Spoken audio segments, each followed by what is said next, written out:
Hello all dear friends, welcome to my channel GSM Study Line। एठी देखंतु कोन हिची जहाँकि आपणकर कॉन्ट्रैक्चुअल हाई स्कूल टीचर आपण माने जानुथिबे जे contractual high school teacher row first day exam रे आमे देखि पारुथिबे फर्स्ट डे एग्जाम रे कोन हिची जे एग्जाम टाकू कैंसल कर दिया जायछि अर्थात क्यों मानकर कैंसल हेछि कोन हेछि सेथिरे पिला माने बहुत द्वंद्व रे रहि जायछंती। तो आमे आछछु आज आपण मानकरो सेही द्वंद्व को आमे एठी सब डिटेल्स क्लियर कर देबा। ठीक अछि। तो देखंतु कोन हेछि सर्वप्रथम देखि नबा लेटरटा जे directorate of secondary education Odisha Bhubaneswar रु आछि 3/3/2022 रे नोटिसटा आपनकर रिलीज हेछि। तो कोन पाय रिलीज हेछि एया जे ड्यू टू अनअवॉइडेबल सिचुएशन आपनकर जो अनअवॉइडेबल सिचुएशन हेछि सेटा कोन पाय हेछि आपण माने जानि पारथिबे एटा होछि टेक्निकल इशू पाय होछि जाकि कंप्यूटर बेस्ड टेस्ट करा जाउछि। से कंप्यूटर बेस्ड टेस्ट रे आपनकर रिक्रूटमेंट जहा होतला इनिशियल अपॉइंटेड टीचर पाए जे आपनकर सीबीजेड रे दुईटा शिफ्ट हला first shift second shift. First shift पिला कोन होतला तांकर एग्जाम तो हला ठीक है किंतु जो एग्जाम हला से एग्जाम बाकी सब जगह जो एग्जाम टा हला सब जगह तो ठीक रे चलछि किंतु केवल गोटिए सेंटर जो जहा कि divine Institute of Engineering and technology जहा कि आपनकर बारीपदा मयूरभंज रे सेथिरे प्रॉब्लम हेछि जे पिला मानकर कोन हेछि जे सेठी फर्स्ट शिफ्ट पिला तांकर सबमिट हे नाही केतेकर पूर्वर सबमिट हे गला एपरे अनेक गुडे प्रॉब्लम सर्वर प्रॉब्लम देखिया को मिलता जहा द्वारा कि सेकंड शिफ्ट रे पिला मानकर एग्जाम भी भलो से हे पारला नाही एवं फर्स्ट शिफ्ट रे बहुत प्रॉब्लम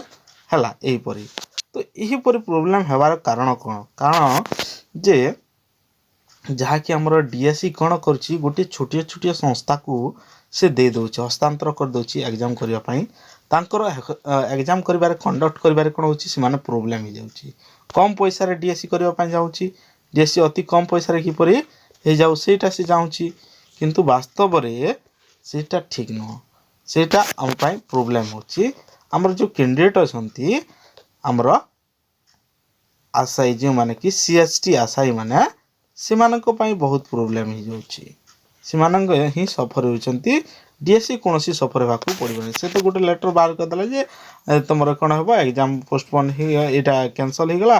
तापरे आपनकर रिशेड्यूल गला 12/3/2022 रे आ आपन माने ए अनुसार परीक्षा देबे। ठीक अछि। से अति सहज रे लेटर बाहर कर दला किंतु सफर हेबो कि सफर हेबो हम पिला माने ही सफर हेबे ताले एथि पई डायरेक्टली हो अबा इनडायरेक्टली हो दायी होछि से कंडक्ट करथिबा एग्जामिनेट बॉडी जे कि आपण डीएससी जहाकू देछि से ही वास्तव रे एथि पई दायी से काहे कि छोटिया छोटिया गोटे हमरा ए सेंटर गुडी कर से करूछि आउ सफर होचंती पिला माने। तो ताहार वर्तमान हम देखि नबा जे वास्तव रे ए जो प्रॉब्लम टा हला ए प्रॉब्लम टा समस्तन को पई होबो कि जहा कि फर्स्ट शिफ्ट आउ सेकंड शिफ्ट ऑल ओडिशा देथि पिला समस्तन को ऊपर एहार प्रभाव पड़िबो कि तो एठी हम कहबो समस्तन को ऊपर प्रभाव पड़िबो नाही। तो कहा ऊपर हेबो एटा जहा कि फर्स्ट शिफ्ट आउ सेकंड शिफ्ट कैंसिल हला केवल एही इंस्टीट्यूट रे जो माने एग्जाम देवा पई जाउतिले बा एग्जाम देइछंती तांकर प्रॉब्लम होछि केवल सही पिला माने ही एठी परीक्षा देबे आउ थरे तांको पई रिशेड्यूल हेबो एग्जाम डेट टा देखंतु रिशेड्यूल एग्जाम डेट तो दिया जायछि आपनकर 12/3/2022 तांको पई सेपरेट क्वेश्चन आसीबो सेपरेट क्वेश्चन रहइबो आउ से सेंटर रे एग्जाम हेबो नाही तांकर एग्जाम गोटे अलगा शेड्यूल हेबो तांकर कोन बारिबो एडमिट कार्ड बाहरिबो एडमिट कार्ड सेपरेट बाहरिबो आउ तांको परीक्षा करा दिबो प्रायतः। तो देखिबा